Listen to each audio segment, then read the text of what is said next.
अतः प्रेम कथा एक खौफनाक प्रेम कहानी। सर्दियों की वह रात बेहद ठंडी और रहस्यमय थी। चारों ओर सन्नाटा पसरा हुआ था और हल्की हल्की हवा पेड़ों की शाखाओं को हिला रही थी। अर्णव, एक युवा इंजीनियर, अपनी कार से घर लौट रहा था।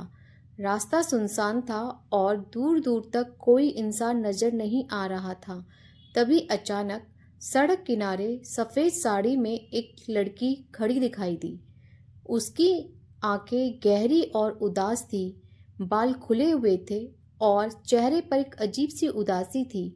अर्णव ने कार रोकी और खिड़की से पूछा, इतनी रात में यहाँ अकेली क्या कर रही हो?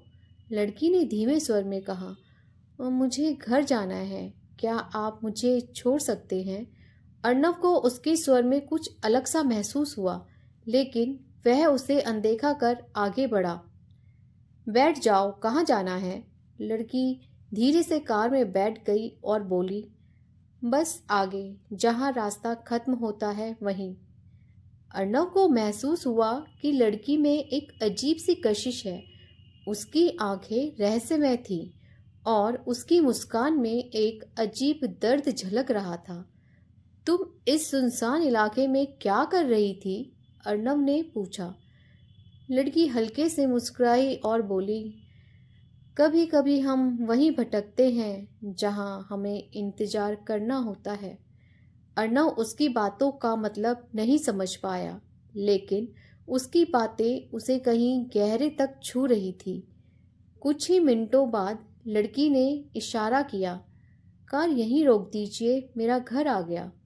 अर्णव ने कार रोकी। लड़की बिना कुछ कहे कार से उतरी और एक पुराने उजड़े हुए बंगले की ओर बढ़ गई। अर्णव ने गौर किया कि वह बंगला बेहद खंडर था। टूटी हुई खिड़कियां, जंग लगे गेट और घने अंधेरे में घिरा हुआ वह घर। जैसे ही लड़की अंदर गई, अर्णव को कुछ अजीब सा महसूस हुआ। उसे लगा कि कोई चीज उसे खींच रही है, कोई अदृश्य शक्ति, और उसके शरीर में एक ठंडक सी दौड़ गई। अचानक उसने बंगले के बाहर लगी एक धुंधली तस्वीर देखी। वह तस्वीर उसी लड़की की थी। नीचे लिखा था, रूपा, एक अधूरी प्रेम कहानी, मृत्यु 1975। अर्णव के रोंगटे खड़े हो गए, उसके हाथ पैर सुन्न पड़ गए। मृत्यु 1975? उसने बुदबुदाया, ये कैसे हो सकता है? वह तुरंत गांव के बुजुर्ग से मिलने गया। जब उसने रूपा के बारे में पूछा तो वहां मौजूद एक बूढ़े व्यक्ति ने गहरी सांस ली और कहा, रूपा एक बंगले की बेटी थी। वह अपने प्रेमी से बेइंतहा प्यार करती थी, लेकिन उसका प्रेमी कभी लौटकर नहीं आया। उसने दर्द में आत्महत्या कर ली और तब से वह हर साल इसी रास्ते पर भटकती है, उसके प्रेमी की तलाश में। अर्णव को यकीन नहीं हो रहा था। वह पूरी तरह कांप चुका था। रात गहराने लगी थी। अर्णव किसी तरह अपने घर पहुंचा, लेकिन उसके मन में रूपा का चेहरा बार बार घूम रहा था। रात के करीब 2 बजे हल्की हवा चल रही थी। अर्णव करवटें बदल रहा था, तभी अचानक उसे कान में एक धीमी फुसफुसाहट सुनाई दी, तुम लौटोगे ना?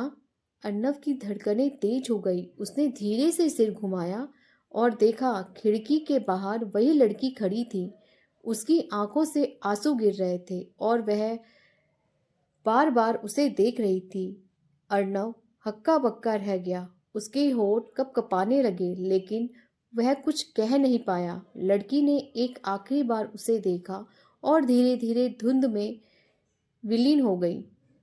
अर्णव समझ चुका था, रूपा अब भी अपने प्रेमी का इंतजार कर रही थी। शायद ये कहानी अगले जन्म तक दोबारा दोहराई जाए।